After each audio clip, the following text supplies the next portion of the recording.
स्वागत करता हूं आपका अपना YouTube चैनल मैथ्स अड्डा में। चलिए फिर मैं हाजिर हो गया एक नया सेशन लेके। आज हम बात करेंगे रेलवे एनटीपीसी जो एसके झा सर का बुक है। एसके झा सर का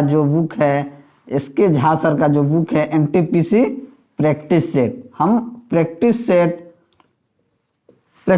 हम जो 2 करेंगे, ठीक है। प्रैक्टिस सेट 2 में हमने कुछ क्वेश्चन कर दिया है। 14 से 15 क्वेश्चन मैंने किया है। अगर आप वो वीडियो नहीं देखे हैं तो उसका लिंक डिस्क्रिप्शन में दिया जा रहा है, आप वहां से जाके देख लें।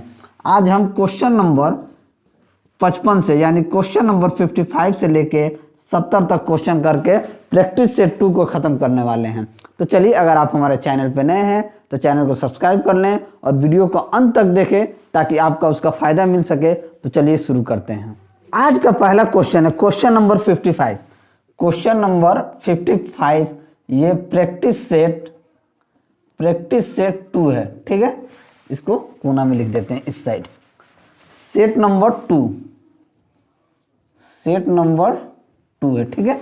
ये क्वेश्चन नंबर 55 कह रहा है कि यदि एक निश्चित राशि 3 वर्ष में 10% की चक्रवृद्धि ब्याज की दर से 6655 हो जाती है तो राशि ज्ञात करें। देखिए, हमारे पास टाइम दिया हुआ है 3 ईयर, हमारे पास रेट दिया हुआ है 10% और हमारे पास अमाउंट दिया हुआ है 6655। तो हमसे क्या पूछ रहा है कि राशि ज्ञात करें, यानी प्रिंसिपल यानी मूलधन ज्ञात करना। अब देखिए, हमको मूलधन ज्ञात करना है तो कैसे निकालेंगे। सबसे पहले हम रेट को जानते हैं कि रेट बराबर अगर 10% दिया है तो 10/100, तो 1 0 से 1 0 कट गया तो ये क्या हो जाएगा 1/10। नीचे वाला होता है प्रिंसिपल, ऊपर वाला होता है सिंपल इंटरेस्ट, ठीक है, यानी ब्याज। तो देखिए, प्रिंसिपल और अमाउंट का रेशियो हम यहाँ से निकाल लेंगे। प्रिंसिपल और अमाउंट का रेशियो, अब देखिए कितना साल के लिए है, 3 वर्ष के लिए है। तो 10 रुपया का 1 रुपया इंटरेस्ट लगा तो अमाउंट कितना हो गया 11। तो 3 साल है तो 3 साल कर देंगे 3 बार। अब इन सभी को गुना कर देंगे। 10 का ये हो जाएगा 1000 और ये हो जाएगा 1331, ठीक है। अब देखिए 1331 का मान कितना दिया हुआ है 6655। अब 1331 को 6655 से भाग देंगे तो हमारे पास आएगा 5, यानी कि 1331 कितना गुना है 5 गुना है। इसका मतलब है कि अमाउंट इसका 5 गुना हो जाएगा तो कितना हो जाएगा 5000 रुपये, यानी कि प्रिंसिपल 5000 था, 3 वर्ष में वो 6655 हो गया। तो हमारा ऑप्शन ए हमारा सही आंसर हो जाएगा। ऑप्शन ए सही आंसर होगा। क्वेश्चन देखते हैं क्वेश्चन नंबर 56। क्वेश्चन नंबर जो 56 है ये कह रहा है कि 4 अलार्म घड़ियां क्रमशः 3, 4, 5 तथा 8 मिनट के अंतराल पर बजती हैं। यदि वे एक साथ प्रातः 6 बजे बजी हो तो अब वे एक साथ कितने बजे बजेंगे। अब देखिए 3 मिनट, 4 मिनट और 5 मिनट और 8 मिनट, ठीक है। इसके अंतराल पे बचिए, कुछ नहीं करना है, इसका एलसीएम आप निकाल दीजिए। जब आप एलसीएम निकालेंगे तो 2 का 2, 2 चौके 8, फिर 2 से जाएगा 3, ऐसे आ जाएगा 2 एकम 2, 5, 2 दूनी 4। एलसीएम लेंगे तो 2 गुना 3 गुना 5 गुना 2 बराबर क्या आ जाएगा 2 दूना 4 3 12, 12 5 60, 60 दूना 120। यानी कि अब वो 120 मिनट के बाद फिर बचेंगी। 120 मिनट का मतलब क्या होता है, यानी कि 2 घंटा। तो कितने बजे बजी थी 6 बजे। तो अब कितने बजे बजेगी 6 बजे बजा था तो 2 घंटा बाद बजेगी। तो कितने बजे बजेगी, तो यानी कि 8 बजे बजेगी। तो ऑप्शन हमारा क्या हो जाएगा, ऑप्शन ए हमारा सही आंसर हो जाएगा। 57 यानी कि 57 क्वेश्चन में कह रहा है कि एक कोण का संपूरक उसके पूरक कोण के 3 गुने से 15 अधिक है तो कोण का मान क्या होगा। सबसे पहले संपूरक कोण क्या होता है। संपूरक कोण वो होता है जिस 2 कोणों का मान 180 डिग्री हो। जब 2 कोण का मान 180 डिग्री होगा तो एक कोण दूसरे कोण का संपूरक होता है, यही होता है। अगर पूरक की बात किया गया है, पूरक मान लीजिए पूरक कोण, मान लीजिए 2 कोण अल्फा और बीटा है तो उसका मान कितना होना चाहिए 90 डिग्री होगा। जब इन दोनों का मान 90 डिग्री होगा तो एक कोण दूसरे कोण का क्या हो जाएगा पूरक। यही होता है संपूरक और पूरक में, ठीक है। इसको हम जान लें। अब हम क्वेश्चन में आते हैं। हमसे क्वेश्चन कह रहा है कि एक कोण का संपूरक एक कोण का समपूरक उसके पूरक के 3 गुने से 15 डिग्री अधिक है तो कोण का मान क्या होगा। कुछ नहीं करना है। मान लीजिए 180 डिग्री पूरक होता है -x बराबर 3 गुना पूरक कोण, 3 गुना 90 डिग्री -x से 15 डिग्री अधिक है +15 डिग्री। अब इसी को हल कर देंगे, हमारे पास आ जाएगा आंसर 180 डिग्री -x बराबर 3 को 90 से गुना करेंगे 9 3 27 270 डिग्री -3x + 15 डिग्री। ठीक है, अब देखिए ये 270 डिग्री प्लस में, ये 15 डिग्री प्लस में 285 डिग्री हो जाएगा। तो 180 डिग्री -x बराबर 285 डिग्री -3x। अब 3x को इधर भेज देंगे तो इधर 3x माइनस है तो इधर आके प्लस हो जाएगा, तो 3x -x, और इधर प्लस है तो इधर जाके माइनस हो जाएगा 285 डिग्री -180 डिग्री। ठीक है, 3x में से x गया क्या हो जाएगा 2x बराबर 285 में से 180 जाएगा तो 5, 0 2 में से 105। 2x का मान अगर 105 डिग्री है तो x का मान क्या हो जाएगा 105/2, यानी कि 2 5 10, 2 2 4, 2 5 10, यानी 52.5 डिग्री हमारा आंसर आ जाएगा। तो हमारा ऑप्शन कौन, ऑप्शन सी हमारा सही आंसर हो गया। ठीक है, अगला क्वेश्चन देखते हैं, क्वेश्चन नंबर 58, यानी कि क्वेश्चन नंबर 58। क्वेश्चन नंबर 58 कह रहा है कि ए और बी एक कार्य को 50 दिन में पूरा करते हैं। लिख लीजिए ए और बी, ऊपर से लिखते हैं, ये लंबा क्वेश्चन है थोड़ा। ठीक है, ए और बी एक काम को 50 दिन में करते हैं। ठीक है, बी और सी इसे 37.5 दिन में करते हैं, जबकि सी और ए इस कार्य को एक साथ 30 दिन में पूरा करते हैं। सी और ए इस काम को 30 दिन में पूरा कर सकते हैं। अब कह रहा है ए बी और सी में से प्रत्येक व्यक्ति अलग अलग उसी कार्य को कितने दिन में कर सकते हैं, यानी अगर ये तीनों अलग अलग कार्य करें तो कितने दिन में पूरा कर सकते हैं। ठीक है, अब देखिए इन सभी का हम एलसीएम ले लेंगे। तो सबसे पहले हम 37.5 को अगर हम इस फॉर्मेट में लिख दें तो क्या हो जाएगा 75/2, यही होगा 75/2 हम लिख देते हैं। ठीक है, अब इसका हम एलसीएम लेते हैं। जब इसका हम एलसीएम लेंगे तो हमारे पास एलसीएम आ जाएगा 150। इन सभी का एलसीएम क्या आ गया 150। अब इसका एफिशिएंसी निकाल लेंगे, ए प्लस बी का एफिशिएंसी निकालेंगे तो एफिशिएंसी क्या होता है, अगर मान लीजिए ए प्लस बी एक काम को 50 दिन में करता है और 150 काम करना है तो 150/50, यानी कि वो उसका एफिशिएंसी क्या होगा, एफिशिएंसी होता है क्षमता। कि मान लीजिए अगर ए और बी एक काम को 50 दिन में पूरा करता है, अगर 150 काम है तो उसका एक दिन का काम कितना होगा तो 3 होगा, यानी टोटल कार्य बटा कितना दिन में करता है तो उसका एफिशिएंसी आ गया 3। तो ए प्लस बी का एफिशिएंसी क्या आ गया 3। ठीक है, अब बी प्लस सी अगर एक काम को 75/2 दिन में करता है तो 150 अगर काम है तो 150 को हम क्या कर देंगे 75/2 से भाग देंगे तो 2 ऊपर चला जाएगा, तो 75 दूना 150, यानी कि इसका एफिशिएंसी कितना आ जाएगा 4। तो बी प्लस सी का एफिशिएंसी आ जाएगा हमारे पास 4। अब सी प्लस ए का एफिशिएंसी अगर हम निकालें तो 150/30, अगर ए सी प्लस ए एक काम को 30 दिन में करता है, अगर 150 काम करना है तो इसका एफिशिएंसी की अगर हम बात करें तो क्या आ जाएगा 150/30 यानी कि 5, इसका एफिशिएंसी 5 आ जाएगा। अब देखिए ए 2 गो है, बी 2 गो है, सी 2 गो है, तो ये क्या हो जाएगा 2 × ए प्लस बी प्लस सी। देखिए यहाँ सब 2 गो है और टोटल एफिशिएंसी इन लोगों का कितना है 4 3 7 5 12। तो ए प्लस बी प्लस सी का काम क्या हो जाएगा 12/2 यानी कि 6। अब इन सभी का एफिशिएंसी कितना आ गया 6 आ गया। ए प्लस बी प्लस सी का एफिशिएंसी हमारे पास 6 आ गया। जब ए प्लस बी का एफिशिएंसी हमारे पास ए प्लस बी प्लस सी का एफिशिएंसी हमारे पास 6 आ गया, तो देखिए अब मान लीजिए हमको ए प्लस बी का एफिशिएंसी कितना दिया है 3 दिया है, तो सी का एफिशिएंसी हम निकाल लेंगे। ए प्लस बी का एफिशिएंसी अगर 3 है तो सी का एफिशिएंसी कितना होगा 3 होगा। ठीक है, अगर इसी तरीके से बी प्लस सी का एफिशिएंसी 4 है, बी प्लस सी का एफिशिएंसी 4 है तो ए का एफिशिएंसी कितना आ जाएगा, ए का एफिशिएंसी कितना आ जाएगा 2, सी का एफिशिएंसी 3 आ गया। तो तो अब क्या करेंगे, हमको बी का एफिशिएंसी निकालना है, तो ए प्लस सी कर देंगे। तो ए प्लस सी अगर 5 दिन में करता है तो बी का एफिशिएंसी हमारे पास कितना आ जाएगा, 1 आ जाएगा।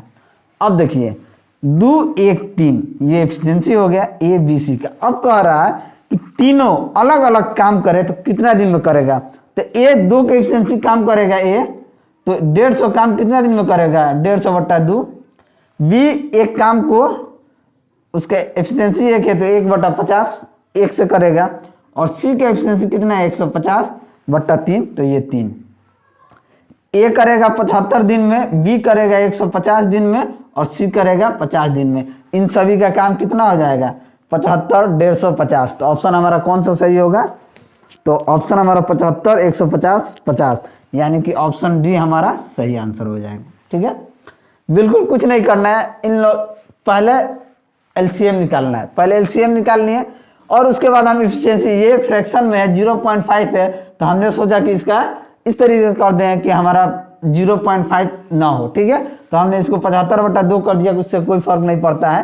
ठीक है, फिर इसका एलसीएम लिए हम, एलसीएम लेके इसका ए प्लस बी का एफिशिएंसी निकालें, बी प्लस सी का एफिशिएंसी निकालें, सी प्लस ए का एफिशिएंसी निकालें। अब देखिए यहाँ पे सब दो को है, तो 2 × ए प्लस बी प्लस सी है, एफिशिएंसी 12 है तो 12/2 हो जाएगा ए प्लस बी का काम। तो ए प्लस बी का काम 6 है, तो अब देखिए बी प्लस सी अगर कोई काम 4 दिन में करता है तो ए का एफिशिएंसी 2 आ गया। बी प्लस सी 4 दिन में करता है तो ए का एफिशिएंसी 2 आ गया। ए प्लस सी प्लस ए अगर 5 दिन में करता है तो बी का एफिशिएंसी 1 आ गया। अगर ए प्लस बी अगर 3 दिन में करता है तो सी का एफिशिएंसी 3 आ गया। 2 1 3। अब इसका एफिशिएंसी 2 है, इसका एफिशिएंसी बी का 1 है, सी का एफिशिएंसी 3 है, तो 150 काम है, तो उससे भाग दे देंगे एफिशिएंसी से, हमारा दिन आ जाएगा। क्वेश्चन देखते हैं, अगला क्वेश्चन है 59 नंबर। 59 नंबर क्वेश्चन कह रहा है कि वह अनुपात ज्ञात कीजिए जिसमें रेखा 4x + y = 13 दो बिंदुओं 1 6 और 6 1 को जोड़ने वाली रेखाखंड को विभाजित करती है। इसमें x और y का हमको मान निकाल देना है। ठीक है, अब देखिए 4x + y = 3 है, 4x + y = 13, ये एक समीकरण हो गया। ठीक है, ये पहला समीकरण दिया हुआ है। दूसरा समीकरण हमको दो बिंदु दिया हुआ है, एक बिंदु 1 6 है और दूसरा बिंदु 6 1 है, 6 1 है।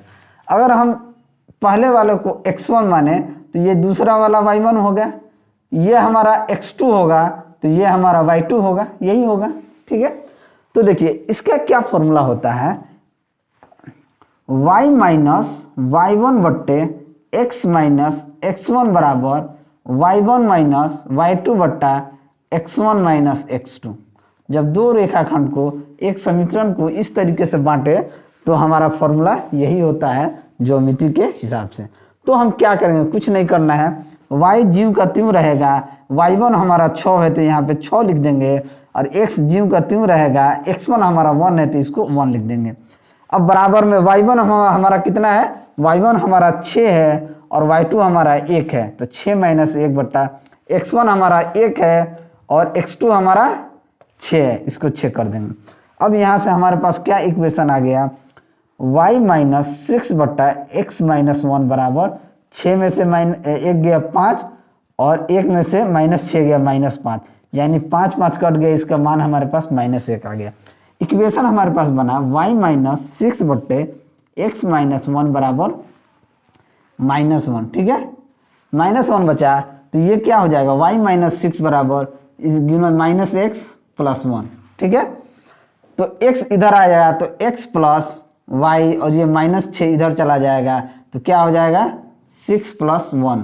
ठीक है, तो x + y = 7 हो गया, ये हमारा समीकरण 2 हो गया। ठीक है, ये समीकरण हमारा 2 हो गया। अब देखिए समीकरण 4x + y है, अगर हम इस समीकरण में 4 से गुना करके इससे माइनस कर देंगे तो इस समीकरण 2 में हम 4 से गुना करते हैं तो समीकरण हमारा हो जाएगा 4x + 4y = 28, और माइनस कर देंगे 4x प्लस, तो 4x + y = 13 है, तो इस समीकरण को अगर हम माइनस कर दें तो 4x कट जाएगा, 4y में से -y जाएगा, 3y = 8 में से 3 गया 5 और 2 में से 1 गया 1, तो y का मान हमारे पास यहाँ से 5 आ गया। ठीक है, y का मान 5 आ गया, तो समीकरण 1 में चाहे समीकरण 2 में अगर y का मान पुट करेंगे तो x प्लस 5 बराबर 7, तो x का मान क्या हो जाएगा 7 माइनस 5 बराबर 2। तो x और y का मान हमारे पास क्या आ गया 2 और 5। x का मान हमारे पास 2 और 5 आ गया, तो ऑप्शन हमारा कौन सही हो जाएगा, ऑप्शन बी हमारा सही आंसर हो गया। अगला क्वेश्चन हम 61 नंबर देखते हैं। ठीक है, क्वेश्चन नंबर 60 को हम कम्युनिटी पोस्ट में डाल देंगे, वहां आप इसका आंसर आप कमेंट बॉक्स में देंगे, इसका आंसर जो है आप कमेंट बॉक्स में देंगे। ठीक है, तो चलिए क्वेश्चन नंबर 61 कह रहा है यदि विक्रय मूल्य रुपया 1680 हो तो 16% की हानि होती है। ठीक है, इसको मिटा देते हैं। कह रहा है कि यदि विक्रय मूल्य 1680 रुपया हो तो 16% की हानि होती है। यदि 8% की छूट दे के बाद 15% का लाभ होता है तो उत्पाद का अंकित मूल्य क्या होगा। सबसे पहले काम करना है कि 16% की हानि होती है। 16% को हम क्या कह सकते हैं, 16/100, 4 चौके 16, 4 से 25, यानी कि 4/25। ठीक है, अब हम क्या करेंगे, हानि होती है विक्रय मूल्य पर, नीचे वाला होता है कॉस्ट प्राइस, ऊपर वाला होता है प्रॉफिट या लॉस। अब देखिए कॉस्ट प्राइस और सेलिंग प्राइस का अगर हम रेशियो निकालें तो 25 रुपया का सामान पे अगर आपको 4 रुपया का हानि होता है तो आपका सेलिंग प्राइस कितना होगा, 21 रुपया होगा। 21 रुपया का वैल्यू 1680 रुपया के बराबर दिया है, तो 1 रुपया का वैल्यू क्या हो जाएगा, यानी कि 21 को 80 से गुना करेंगे तो हमारा 1680 आ जाएगा।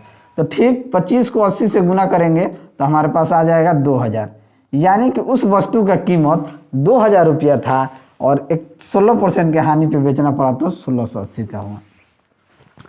अब कह रहा है कि 8% की छूट दे के बाद 15% का लाभ चाहिए तो उत्पाद का अंकित मूल्य क्या होगा। अब देखिए अब किस पे बात होगा, 2000 रुपया के सामान पे हमको 15% का लाभ चाहिए तो 115, और कितना परसेंट का डिस्काउंट देना है तो 8% का, तो ये 92 हो गया। अब इसको काट देंगे 2 से 3 से इसको काटेंगे तो नहीं 2 से काटेंगे, 2 चौके 8, 2 छक 12 46, 2 से ये कट जाएगा 1000 बार में। फिर देखेंगे कि 2 से ये कट जाएगा 23 बार में, 2 से ये कट जाएगा 500 बार में, 23 से 115 कट जाएगा 5 बार में। ठीक है, और 500 को 5 से गुना करेंगे यानी कि 2500 रुपया उस वस्तु का अंकित मूल्य होना चाहिए। ठीक है, तब 15% आप लाभ कमा जा पाएंगे, तो ऑप्शन सी हमारा सही आंसर होगा। ठीक है, क्वेश्चन देखते हैं क्वेश्चन नंबर 62। क्वेश्चन नंबर 62 कह रहा है कि 3 पाइप ए बी और सी एक टैंक को 4 घंटा में भरते हैं। ए बी और सी एक टैंक को 4 घंटा में भरते हैं। पाइप ए और बी मिलकर एक टैंक को 9 घंटा में भरते हैं। ए और बी मिलकर उसी को 9 घंटा में भरते हैं। ठीक है, यदि तीनों पाइप ए बी और सी एक साथ शुरू किया जाता है और 3 घंटे बाद पाइप ए और बी को बंद कर दिया जाता है तो शेष टैंक को भरने में अकेला सी कितना घंटा लगेगा। सबसे पहले इन दोनों का एलसीएम क्या लेंगे, एलसीएम लेंगे, हमारे पास 36 आ गया। तो ए और बी, ए बी सी का एफिशिएंसी अगर निकालें तो 36/4, यानी कि इसका एफिशिएंसी कितना होगा 9 होगा। और ए और बी का एफिशिएंसी 36/9 करेंगे तो एफिशिएंसी 4 होगा। अब देखिए जब ए और बी का एफिशिएंसी 4 है, ए प्लस बी प्लस सी का एफिशिएंसी 9 है, इसका मतलब है सिर्फ सी का एफिशिएंसी कितना है 5 है। ए प्लस बी 4 है तो ए प्लस बी के जगह 5 रख देंगे, इन दोनों के जगह पे अगर हम 4 रख दें तो सी का एफिशिएंसी 5 होगा, तभी तो ये 9 एफिशिएंसी टोटल हो रहा है।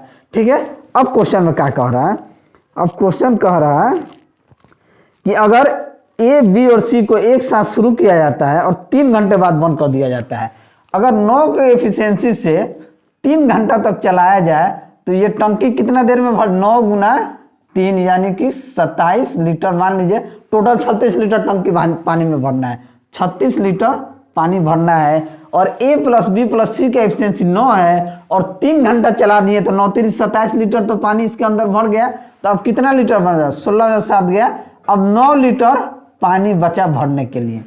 ठीक है, अब कह रहा है कि अगर ए और बी को बंद कर दिया जाए, ए और बी को बंद कर दिया जाए, ठीक है, और सी को अकेले कितना घंटा लगेगा भरने। अब मान लीजिए 9 लीटर पानी है, सी 5 के एफिशिएंसी से भरेगा तो 5 एकम 5, 8 5 40, यानी कि 1 घंटा में उस टंकी को भर देगा, ठीक है, क्योंकि वो 5 की एफिशिएंसी से भरेगा तो 1.8 घंटा इसको लगेगा।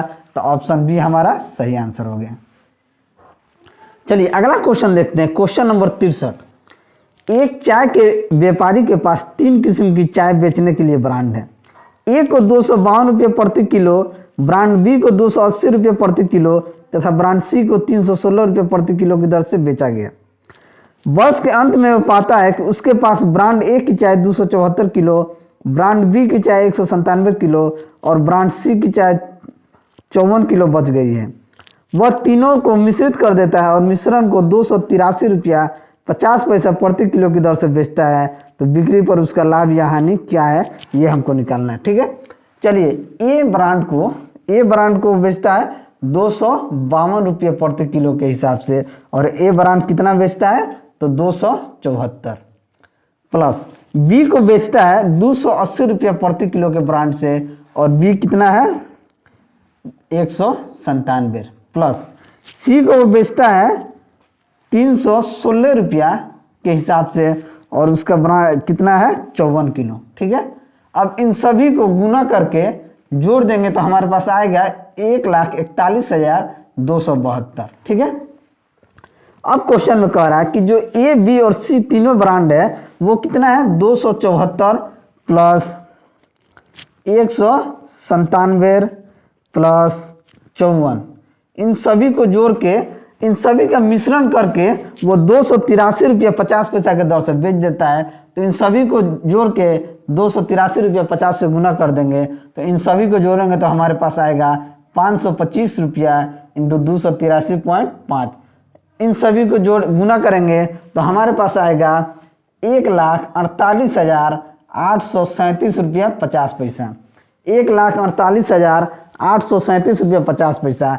और इसमें से ये जो माइनस कर देंगे कितना है 1,41,272 रुपया माइनस कर देंगे तो हमारे पास देखिए इतना का खरीदारी था, इतना में हमने बेच दिया तो हमारे पास क्या आ जाएगा, लाभे आएगा।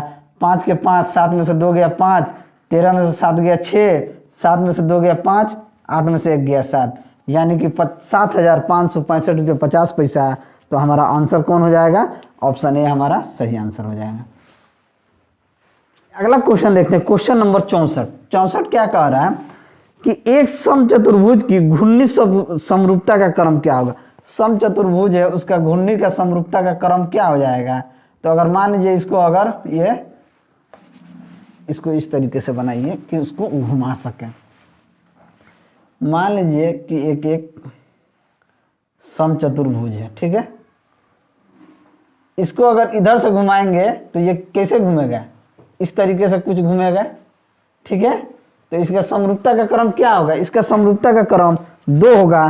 तो ऑप्शन सी हमारा सही आंसर होगा। अगला क्वेश्चन देखते हैं, क्वेश्चन नंबर 65 में क्या कह रहा है कि निम्न आंकड़ों का बहुलक ज्ञात करें। बहुलक क्या होता है, जो संख्या सबसे ज्यादा बार अगर उसमें दिया गया रहेगा वही बहुलक होता है। कुछ नहीं, यहाँ पे दिया गया है 25, 45, 58, 87, 45, 54, 65, 12, 25, 59, 42 और 60। देखिए सबसे बार क्या दिया गया 25, यहाँ पे हमको दिख रहा है 25 2 बार दिख रहा है, और उसके बाद 45 यहाँ पे 2 बार दिख रहा है, और कोई भी संख्या यहाँ पे रिपीटेड नहीं है। इसका मतलब है 25 मैक्सिमम 2 बार है, और 45 मैक्सिमम कितना बार है 2 बार है। और ऑप्शन में भी 25 और 45 का ऑप्शन दिया है, तो ऑप्शन डी हमारा सही आंसर हो गया। अगला क्वेश्चन देखते हैं, क्वेश्चन नंबर 66। क्वेश्चन नंबर 66 में कह रहा है नीचे दिए गए ग्राफ के आधार पर कौन से अनुभाग में 360 से अधिक किताबें हैं। ठीक है, एक अनुभाग दिया हुआ देखिए यहाँ पे, ठीक है, यहाँ पे दिया हुआ section 1 S1, S2, S3, S4, S5 और S6, S7 और S8 सेक्शन को यहाँ पे 100, 200, 300, 400 और यहाँ पे 500 इस तरीके से दिया हुआ है। ठीक है, सेक्शन ए में 300 के पास है यहाँ पे, फिर यहाँ पे बी सेक्शन 2 350, यहाँ तक है सेक्शन 2, उसके बाद यहाँ पे सेक्शन 4 है। ठीक है, मैक्सिमम यहाँ पे देखिए सेक्शन 1 यहाँ है, सेक्शन 2 यहाँ है, ये सेक्शन 3 है। ठीक है, सेक्शन 4 में यहाँ पे सेक्शन 4 में 350 है, फिर सेक्शन 4 में 400 है, ये सेक्शन 4 और सेक्शन 5। सेक्शन 6 रिड्यूस कर रहा है, सेक्शन 6 रिड्यूस कर रहा है 300, और उसके बाद जितना भी है वो सब रिड्यूस करके आप देख सकते हैं फिगर में। ठीक है, अब हमसे पूछा है कि कौन से भाग में 300 से अधिक हैं। ठीक है, तो जब 360 से अधिक हैं, क्वेश्चन में क्या दिया है, किस अनुभाग में 360 से अधिक किताबें हैं। तो 360 से अधिक किताबें किस में है, एक तो 360 से अधिक किताब इसमें है और 300 से अधिक इसमें है। तो सेक्शन 3 और सेक्शन 5 में जो है वो 360 से अधिक किताबें हैं। तो हमारा ऑप्शन क्या हो जाएगा, ऑप्शन सी हमारा सही आंसर हो जाएगा। 7 क्वेश्चन कह रहा है कि किसी पासे के 2 बार फेंके जाने पर आने वाले अंकों के योग 10 होने की प्रायिकता ज्ञात कीजिए। ठीक है, मान लीजिए देखिए कोई भी पासा है, ठीक है, आपने लीडो थी छक्का खेले होंगे तो उसमें देखे होंगे कि 1 2 3 ये दिख रहा है, 4 5 6 होता है। अगर संख्या 6 होता है, उसको 2 बार फेंका जाए तो उसका क्या प्रायिकता होती है, तो उसका प्रायिकता होगा 6 का स्क्वायर यानी कि 36। अब कह रहा है कि अगर इन दोनों की संख्या 10 होने की कितना प्रायिकता होगी। अगर एक में 6 है, दूसरा में 6 है, तो दोनों को 10 आने की प्रायिकता यही होगी, या तो पहला में 4 6 आएगा, या दूसरा में 6 4 आएगा, या दोनों में 5 5 आएगा। यही 10 ला सकता है और कोई नहीं लाएगा। इन्हीं दोनों संख्याओं का योग क्या होगा, 10 होगा। तो ये कितना बार है, 3 बार है, यानी 10 आने की प्रायिकता 3 है। दोनों का योग 10 आने की प्रायिकता 3 है, तो किस पे है, 36 पे। तो 3/36 यानी कि 1/12 की संभावना है। तो हमारा आंसर क्या हो जाएगा, ऑप्शन सी हमारा आंसर हो गया। क्वेश्चन देखते हैं 68 क्या कह रहा है कि एक सॉल्यूशन दिया, निम्न हल करें। ठीक है, यहाँ पे दिया हुआ 27 माइनस बड़ा कोष्ट 38 माइनस मझेला कोष्ट 46 माइनस स्मॉल कोष्ट 15 माइनस 13 माइनस 2 स्मॉल कोष्ट मझेला कोष्ट और बड़ा कोष्ट। देखिए इस टाइप के प्रश्न कभी भी आपको देखने को मिले तो बोर्डमास साहब को याद कर लीजिए, क्योंकि बोर्डमास रूल से ही आपको चलना है। ठीक है, सबसे पहला काम कीजिए स्मॉल कोष्ट को, यानी छोटा वाला जो ब्रैकेट है सबसे पहले इसका काम कीजिए, उसके बाद मझला वाला कोष्ट का काम कीजिए, उसके बाद बड़ा वाला। ये आप लिख के रखिए, शुरुआत आप छोटा वाला ब्रैकेट से कीजिए, उसके बाद मझला ब्रैकेट पे आइए, उसके बाद बड़ा वाला। तो चलिए हम उसी के हिसाब से रूल करेंगे। 27 माइनस 38 माइनस मझिला कोष्ट 46 को 46 रहने देते हैं। अब देखिए 13 माइनस 2 15, तो ये आपस में कट के क्या हो जाएगा 0। ठीक है, अब मझिला कोष्ट बंद करके यहाँ पे छोटा वाला कोष्ट का छोटा वाला ब्रैकेट का काम यहाँ पे होगा। अब देखिए 27 माइनस 38 माइनस 46 में से 0 गया, क्या हो गया 46, तो -46। ठीक है, इसका भी काम खत्म हो गया। अब देखिए 27 माइनस 38 में से -46 जाएगा, कितना बचेगा -8, -8 बचेगा। तो -8 तो यहाँ से क्या हो जाएगा 27, ये माइनस गुना होकर क्या हो जाएगा प्लस हो जाएगा। तो 27 और 8 कितना हो जाएगा, तो 35 हमारा आंसर हो जाएगा। तो हमारा ऑप्शन कौन सा सही होगा, तो ऑप्शन ए हमारा सही आंसर होगा। ऑप्शन ए हमारा सही आंसर होगा। चलिए अगला क्वेश्चन देखते हैं 69 क्वेश्चन कह रहा है कि एक 2 अंकों की संख्या के अंकों का योग 11 है। यदि उसके अंकों को परस्पर बदल देते हैं तो बनी हुई संख्या मूल्य से 45 से कम हो जाती है, तो मूल संख्या ज्ञात कीजिए। यानी उससे जो बनी संख्या होगी, इस टाइप के क्वेश्चन को आप ऑप्शन से करें तो अच्छा होगा। मान लीजिए ऑप्शन ए कितना दिया है 92 दिया है, इन दोनों को आप जोड़ेंगे तो 9 2 11, यानी अब इसको परस्पर बदल दीजिए, 92 से 29 कर दीजिए, तो 12 में से 9 गया 3 और 8 में से 2 गया 63, 45 से कम नहीं हुआ। ऑप्शन बी पे चलिए, ऑप्शन बी दिया हुआ है 65 मतलब ये भी 11 है, 6 + 5 बराबर 11। अगर 65 को उलट दीजिएगा तो 56, 45 से कम नहीं, ये भी चला गया। ऑप्शन सी में आइए, ऑप्शन सी कह रहा है ऑप्शन सी 65 था, ठीक है, ये ऑप्शन सी 65 था। ऑप्शन बी का, अब देखिए ऑप्शन बी कह रहा है 56, 56 ये भी 11 है, 6 5 11, तो 56 को परस्पर बदल दिया जाएगा तो 56 ये भी नहीं होगा, तो ऑप्शन डी, जब 3 नहीं होगा तो ऑब्वियस सी बात है कि ऑप्शन डी हमारा सही आंसर होगा। तो 8 3 को जोड़ेंगे तो 8 + 3 11, अगर परस्पर बदल दिया जाए तो 83 को 38 बदल देंगे तो 13 में से 8 गया 5 और 7 में 3 गया 4, 45 के आसपास चला गया, तो ऑप्शन डी हमारा सही आंसर हो गया। लास्ट क्वेश्चन क्या है, 70 नंबर। 70 नंबर क्वेश्चन कह रहा है कि एक परीक्षा में चित्रा ने 58.5 अंक प्राप्त किया जो 78% के बराबर था, तो परीक्षा कितने अंकों की हुई थी। देखिए 78% का मान कितना है, 78% का मान 58.5 है, तो 1% के अगर आपसे मान पूछा जाए तो 58.5/78 होगा। तो अगर आपसे 100% का मान पूछ रहा है तो 100 × 58.5/78 ये हो जाएगा। अगर इससे गुना कीजिएगा तो ये हो जाएगा 5850/78। जब इससे भाग देंगे तो आपको कट जाएगा 75 बार में, यानी कि 75 हमारा आंसर होगा। तो ऑप्शन सी हमारा सही आंसर होगा।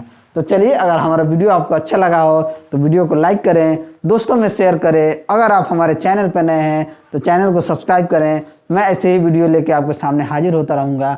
चलिए मिलते हैं अगले वीडियो में, तब तक के लिए जय हिंद।